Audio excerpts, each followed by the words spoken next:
Armsad sõbrad, täna ma tervitan teid ühest minu jaoks uuest ja huvitavast kohast. Nimelt asun Lõuna-Carolina osariigis Charlestonis ja põhjus, miks ma siin olen, seisneb selles, et siin toimub neil päevil selle Ameerika kiriku sinod või nagu meie oleme harjunud ütlema, kirikukogu, mida ma lisaks Eesti kirikule teenin. Olen siin olnud juba paar päeva, olen näinud pisut sellest Ameerika mõistes üsna vanast linnast, olen kohtunud mitmete ametivendadega ja ka koguduste esindajatega. See on olnud väga huvitav ja väga julgustav. Ma tean, et siin kandis elab ka eestlasi, nendega mul ei ole õnnestunud kohtuda, aga võib-olla kunagi tulevikus on võimalik teha siin ka eestikeelset tööd. Meie tänane evangeelium on üsna lühike. Me leiame selle Matteuse evangeeliumi 22. peatükist. See on üks osa nendest vestlustest või vaidlustest, mis Jeesusel oli juutidega, nende ülematega ja erinevate rühmituste esindajatega tema viimasel nädalal Jeruusalemmas enne kannatamist ja surma ja ülestõusmist. Ja tänases evangeeliumis on Jeesus vastakuti vist oma kõige vihasemate vaenlaste või vastaste, nimelt variseridega. Niisiis, tänane evangeelium Matteuse 22. peatükist, salmid 34 kuni 40. Aga kui variserid said kuulda, et Jeesus oli sulgenud saduseride suu, kogunesid nad sinna. Ja üks seaduse tundja nende seast küsis teda kiusates: õpetaja, milline käsk seaduses on suurim? Jeesus vastas talle: armasta Issandat oma Jumalat kogu oma südamega ja kogu oma hingega ja kogu oma mõistusega. See ongi suurim ja esimene käsk.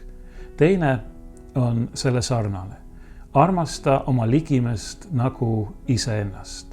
Neis kahes käsus on koos kogu seadus ja prohvetid.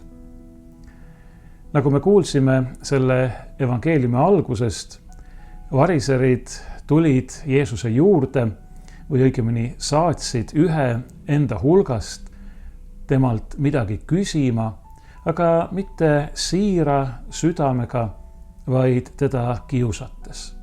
Juba varem öeldakse evangeeliumis, et Jeesuse vastased püüdsid teda tema sõnadest lõksu püüda või vahele võtta.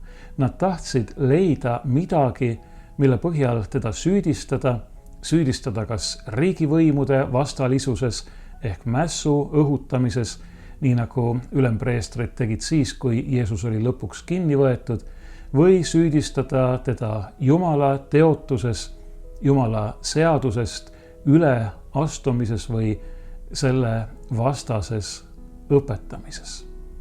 Neid, kes Jeesust otsisid, Jeesuse juurde tulid ja temalt midagi küsisid, oli mitut sorti. Oli neid, kes tegid seda siira meelega ja puhta südamega.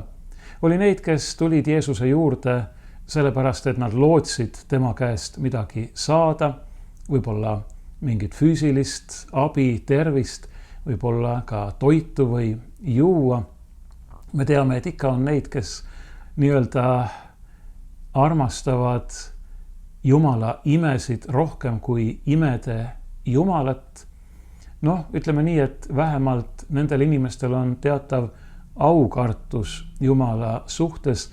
Nad ei otsi teda mitte nii, nagu otsisid kolmandad, kes tahtsid Jeesust leida just nimelt selleks, et teda kuidagi vahele võtta, et teda milleski süüdistada, et teda viimaks vahistada ja temast lahti saada. Andku Jumal, et kui meie teda ja tema poega otsime, siis me teeme seda tõepoolest siira südamega, aga ka mitte sellepärast või ainult sellepärast, mida me võiksime tema käest saada, vaid tema enda pärast. Jumal on tõde, Jumal on elu, Jumal on armastus ja see kõik on seda väärt, et seda otsida. Rohkem kui see, mida see võiks meile nii-öelda veel anda. Me ei otsi mitte lihtsalt kedagi, keda armastada, vaid me otsime armastust ennast. Me ei otsi mitte lihtsalt kedagi, kes võiks meile rääkida midagi, mis on tõene, vaid me otsime tõde ennast. Me otsime elu ennast. Me otsime vabadust ennast. Ja kõike seda suudab meile pakkuda ainult Jumal, kes seda kõike on. Ja kui me selle leiame, siis tegelikult on nii, nagu Jeesus ütleb oma jüngritele, et sel päeval ei küsida enam mitte midagi. Siis on meil kõik olemas. Võib-olla olete paljud te midagi selle taolist ka kogenud, mitte selle täiuses, aga lihtsalt võrdpildina. Mingit sellist õndsat tunnet, seda, et kuidagi ühel hetkel tundub, et sul on kõik olemas, et kõik on hästi, et mitte miski ei puudu, kui nüüd vaid võiks kõik jääda nii, nagu see on. Aga isegi kui meil on vahel siin selles maailmas selline tunne, siis see on ainult kahvatu vari selle kõrval, mis on Jumal, mida kujutab endast Jumala tõeline leidmine, tõeline kohtumine temaga. See on see tõeline hinge õndsus, mille puhul me tõesti ei küsi enam midagi, ei küsi, mida me võiksime tema käest saada, ega küsi ka midagi selleks, et rohkem teada saada, kuna järsku ongi kõik nagu selge. Selle poole me oleme veel teel, aga seda võib meile pakkuda, valmistada ainult Jumal Jeesuses Kristuses. Sest nagu öeldud, tema on tõde, tema on elu, tema on armastus ja kõike seda täiuslikult. Nii et veel kord, kui me otsime Jumalat, kui me püüdleme tema poole, tahame teda leida, tuleme tema juurde, tema ette, siis palugem Jumalalt armu, et me võiksime seda teha mitte nii nagu variserid või saduserid, aga ka mitte nii nagu need, kes tulid Jeesuse juurde ainult selleks, et temalt midagi saada, vaid palugem Jumalalt armu, et me võiksime tõesti siira südamega otsida teda ennast, otsida tema palet, nii nagu Pühakiri ütleb. Nii nagu me igatseme oma maiste armastatute järele. Olgu selleks meie lapsed või meie vanemad või meie abikaasa. Me tahame teda lihtsalt näha, me tahame tema juures olla, me tahame tunda teda enda kõrval, panna oma käed talle ümber ja lihtsalt olla, ilma et me nii-öelda midagi saaksime. Oleks ainult meie igatsus Jumala vastu ka selline. Aga kui nüüd minna selle küsimuse juurde, siis küsimusel iseendast ei ole ju midagi viga. Õpetaja, milline käsk seaduses on suurim? Me teame, et Jumala seaduses või Moosese seaduses, nagu seda nimetatakse, on üle 600 mitmesuguse käsu ja keelu. Enamasti me räägime 10 käsust, aga neid on väga palju rohkem. Ja on täiesti selge, et kõik need käsud ja keelud ei saa olla ühesuguse kaaluga. Jeesus ise ütleb ka nendele samadele variseridele etteheiteid tehes, et te pöörate tähelepanu küll paljudele asjadele, aga kaalukama osa seadusest te jätate kõrvale. Ja see kaalukam osa seadusest on halastus, armastus, õigus, just see, millele Jeesus osutab tähelepanu nüüd sellele küsimusele vastates. Nii et kui see seaduse tundja oleks tulnud Jeesuse juurde siiralt, sooviga saada teada, mis on kõige olulisem kogu seaduses, siis oleks olnud kõik hästi. Jeesus oli üllatavalt suuremeelne. Ta teadis, ta nägi läbi, millise kavatsusega see mees tema juurde tuli, aga sellegipoolest andis Jeesus sügava, suuremeelse, põhjaliku vastuse ja see tähendab, andis palju rohkem, kui temalt küsiti.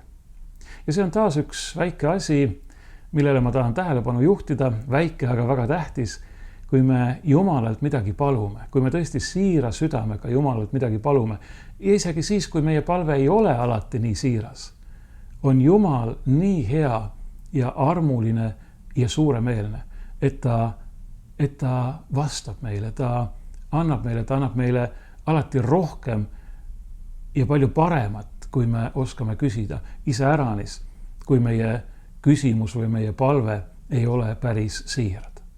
Ja nüüd vastab Jeesus siin sellele seadusetundjale sõnadega, mida see seadusetundja teadis peast, kuna ta kordas neid päevast päeva Jumala poole pöördudes. Jeesus ütles, armasta Issandat oma Jumalat kogu oma südamega ja kogu oma hingega ja kogu oma mõistusega. See ongi suurim ja esimene käsk. Teine on selle sarnane. Armasta oma ligimest nagu iseennast. Muide, selles Ameerika kirikus, mida ma teenin ja mille sinodil või kirikukogul ma praegu viibin, on need sõnad ette nähtud ütlemiseks, meelde tuletamiseks iga jumalateenistuse alguses. Jumalateenistus algab lauluga, nii nagu ka Eesti kirikus. Selle järel on üks palve, selle järel võivad olla jumalateenistuse algussalmid, nii nagu ka meie kirikus, tavaks vähemalt vanema traditsiooni järgi. Ja siis tulevad alati need sõnad. Armasta Issandat oma Jumalat kogu oma südamega ja kogu oma hingega ja kogu oma mõistusega ja armasta oma ligimest nagu iseennast. Ma olen siin inimestega rääkides öelnud, et vahel on selline tunne, et selle koha peal võikski jumalateenistuse lõpetada või vähemalt peatada. Mitte sellepärast, et see, mis pärast tuleb, ei oleks oluline, vaid sellepärast, et siin öeldakse nii palju. Siin on öeldud midagi nii tähtsat, et tundub olevat ülekohtune sellest lihtsalt üle libiseda. Ja teiseks, see peaks koheselt panema meie enda ette küsimuse, aga kuidas sellega siis on? Kuidas ma siis tegelikult armastan Jumalat kogu oma olemusega ja ligimest nagu iseennast? Kuidas ma järgin seda kõige suuremat või neid kahte kõige suuremat käsku Jumala seaduses? Käsku, mis ei ole mitte mingil kombel kaotanud oma tähtsust, tähendust ja aktuaalsust ka tänapäeval. Sest siin ongi kõik kokku võetud. Kui ma juba ütlesin, et Jumal on armastus ja see ei ole mitte minu sõna, vaid see on pühakirja sõna, siis järelikult ei saa olla midagi tähtsamat, midagi suuremat ja just seda Jeesus siin ka ütleb. Armasta Jumalat kogu oma olemusega, armasta oma ligimest nagu iseennast. Kõik. Mida veel peaks ütlema? Aga nüüd, mida sa oled nendest käskudest tulenevalt teinud? Kuidas sellega ikkagi on sinu elus? Ma ei esita seda küsimust mitte ainult teistele, vaid eeskätt iseendale. Kuidas on sellega minu elus? Kuidas ma olen täna ja eile ja üleeile kõigil oma elupäevadel selle käsu järgi käinud või mitte käinud? Mida see tähendab? Armastada Jumalat kogu oma südamega, kogu oma hingega, kogu oma mõistusega. See tähendab, nagu ma olen juba öelnud, armastada Jumalat kogu oma olemusega, panna sinna kõik, olla kõiges alati täielikult suunatud Jumalale. Kõiges, absoluutselt kõiges, see hõlmab kogu meie elu, iga meie hingetõmmet, iga tundi, minutit ja sekundit. iga meie kohtumist, iga meie ettevõtmist, kõike seda, mida me teeme või mille me peaksime tegemata jätma. Mõtleme selle peale, kuidas on minu elus selle käsuga? Mis on see, mis minu elu täidab? Kui ma hakkan hommikust peale, kuulsin äratuskella helinat, tegin silmad lahti, mis oli mu esimene mõte? Millised olid mu esimesed sõnad? Mida ma siis tegin? Mis oli esimene asi, mida ma tegin? Kuidas see kõik väljendas minu armastust, seda kogu oma olemusega Jumala armastamist, mida Jumal minult ootab? Tõusin üles, käisin pesemas, sõin hommikust. Loomulikult need on kõik sellised asjad, mis kuuluvad meie elu juurde, mida me ei saa tegemata jätta, aga kas ma kõige selle juures tegin seda armastusega Jumala vastu? Tänades Jumalat selle eest, et ta on mulle selle uue päeva kinkinud, et ta on andnud mulle need võimalused, kas ma mõtlesin, kas või nii, nagu me vahel oma armastatuga seoses mõtleme, et ma nüüd teen toa korda, teen voodi üles, pesen oma näo või oma juuksed puhtaks, sellepärast, et ma tahan näidata sellele, keda ma armastan, et ma hoolin temast. Ma tahan pakkuda talle parimat. Kas ma mõtlen nii ka Jumala suhtes? Ja tõesti kõik, mida ma teen, mõelge sellele, kui sa võtad kammi või juukseharja ja oma juuksed korda teed, kas sa mõtled sellele, et ma teen seda ka muuhulgas ka tänuliku meelega Jumala vastu ja talle sellega oma armastust näidates. Jah, see võib tunduda kuidagi lapsik või nii väike, mis Jumal saab sellest, et mina oma juuksed ära kammin. Aga nii on tegelikult kõigega, kui sa paned sinna sisse armastuse, siis see muutub väärtuslikuks. Ma mäletan, et me küsisime ikka vanaema käest, vanaema, kuidas sinu toidud nii maitsvad on? Ja ta vastas selle peale, sellepärast, et ma panen sinna juurde, et retsepti sisse kuulub alati ka armastus. Kui sa midagi teed, sa ei tee seda vastumeelselt, vaid sa teed seda mõeldes neile, keda sa armastad, siis kõik see kukub palju paremini välja. Ükskõik, kas sa ehitad maja või kirjutad raamatut või köidad raamatut või pühid põrandat või valmistad süüa. Kui sa paned sinna sisse armastuse, siis see omandab hoopis teistsuguse väärtuse. Ja vastupidi, kui sa teed seda ilma armastuseta, siis esiteks muutub see vastumeelseks või lausa vastikuks sulle endale ja seda näevad, seda kogevad ka teised inimesed. Kõiges, väga paljudes asjades.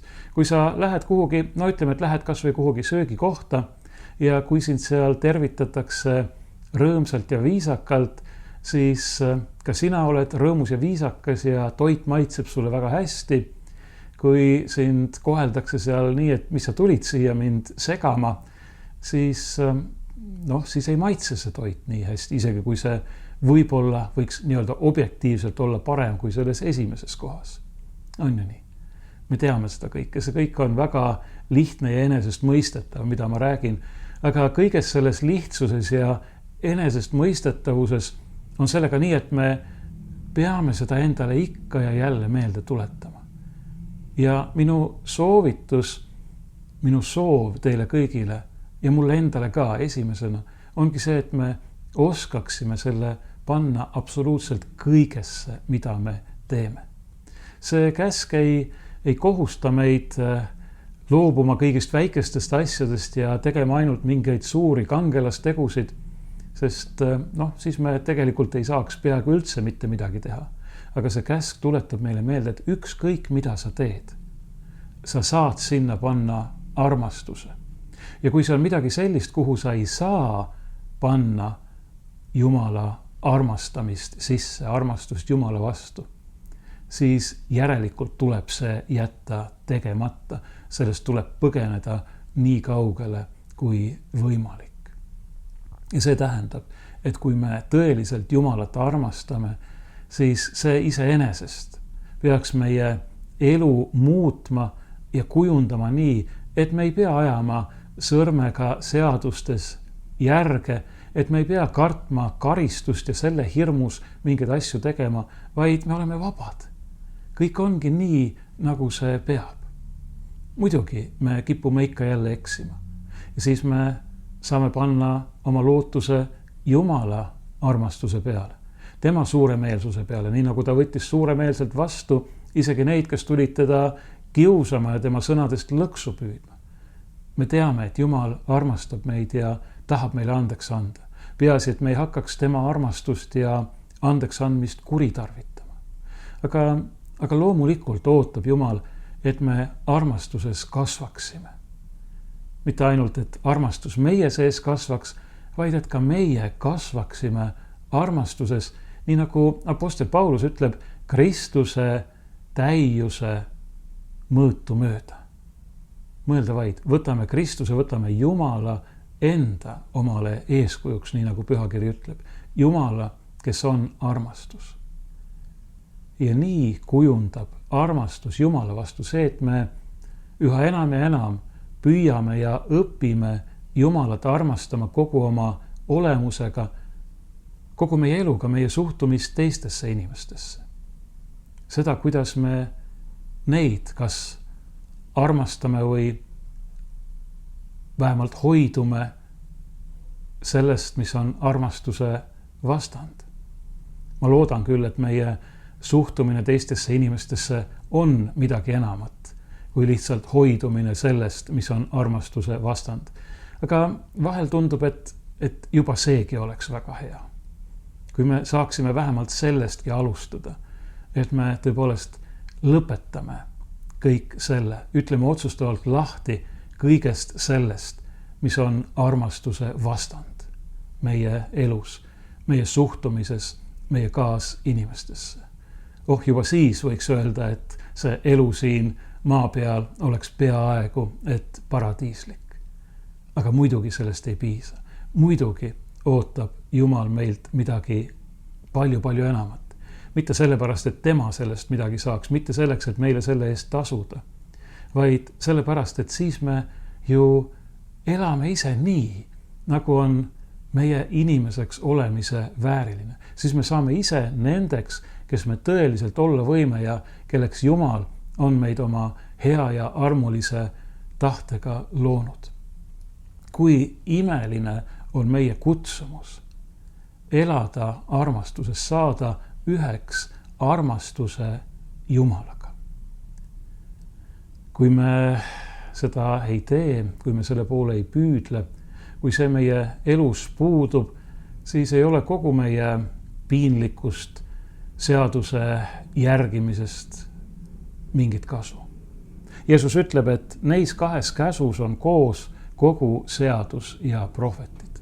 Kui me tõlgiksime kreeka keelest õigesti, siis me peaksime ütlema, et nendes 2 käsus püsib koos või püsivad koos kogu seadus ja prohvetid.